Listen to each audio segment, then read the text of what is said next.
আসসালামু আলাইকুম এভরিওয়ান। আজকের ভিডিওতে বানিয়ে দেখাবো পাউরুটি দিয়ে চিকেন রোল। যেমন মুচমুচে হয়েছে তেমনি খেতে হয়েছে অসম্ভব মজা। এরকম রোল বানালে ছোট বড় সবাই অনেক পছন্দ করবে। আজকে রোল বানানোর জন্য এখানে আমি নিয়েছি রান্না করা মুরগির মাংস, একটা সিদ্ধ করা আলু কুচি করে কেটে নিয়েছি পেঁয়াজ কুচি, ধনিয়া পাতা। এগুলো আমি 5 মিনিটের মতো রান্না করব।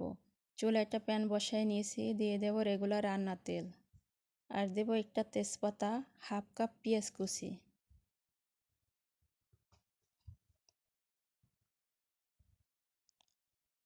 এগুলো দিয়ে আমি নেড়ে চেড়ে 30 সেকেন্ডের মতো ভেজে নেব।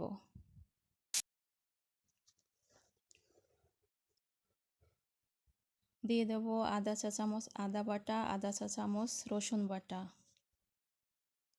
এখানে আপনারা রান্না না করা মাংস আলু নিতে পারেন, তাহলে সেমভাবে রান্না করবেন, এতে সময় একটু বেশি লাগবে। দিয়ে দেব মুরগির মাংসগুলো।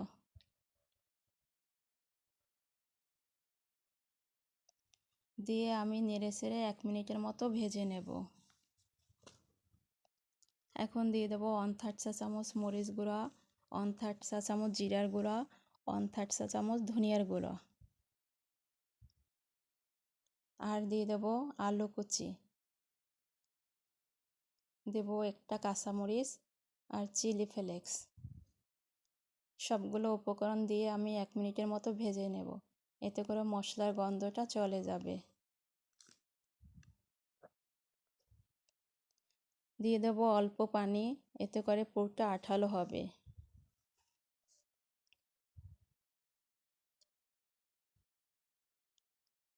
আমি এভাবে করে আলুগুলো ভেঙে দেব।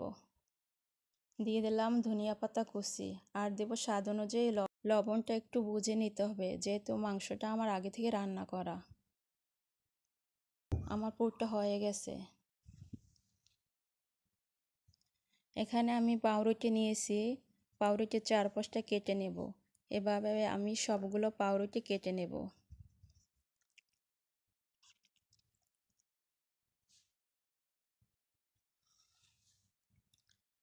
রুটিটা বেলার জন্য হাতে একটু পানি দিয়ে মুছে দিলাম, বেলার সুবিধার জন্য। রুটির উপর পানি দেওয়া যাবে না, এতে করে রুটিগুলো লেগে যাবে। আমি পাতলা করে রুটিটা বেলে নেব।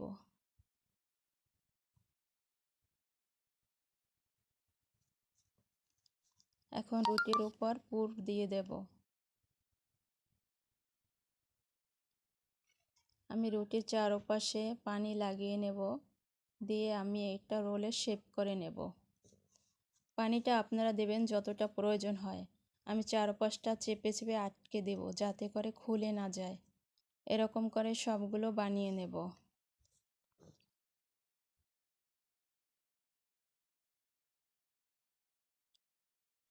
রোলগুলোর উপর পানি ছিটিয়ে নেব, এতে করে ব্রেড ক্রাম্বসগুলো ভালো লাগবে, কারণ রুটিটা বেলার কারণে শুকিয়ে গেছে।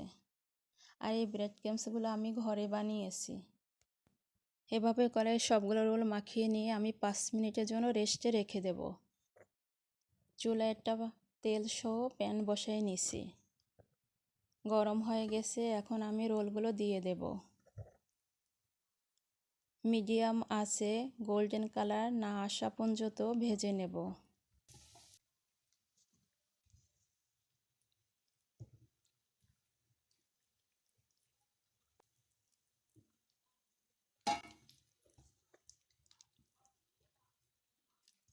এ পর্যায়ে চুলার আঁচটা মিডিয়াম টু লো ভাবে রাখতে হবে, এতে না করে রোলটা পড়ে যাবে।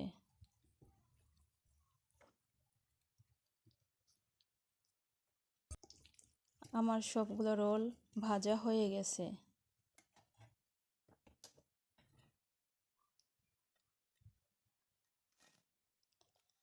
মেহমান আপ্যায়নে এভাবে রোল বানালে সবাই খেয়ে আপনার প্রশংসা করবে।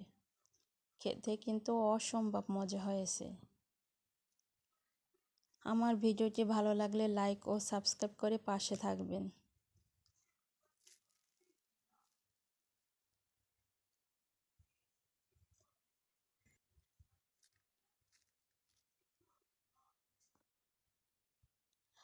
আজকে এই পর্যন্ত। ভালো থাকবেন। আল্লাহ হাফেজ।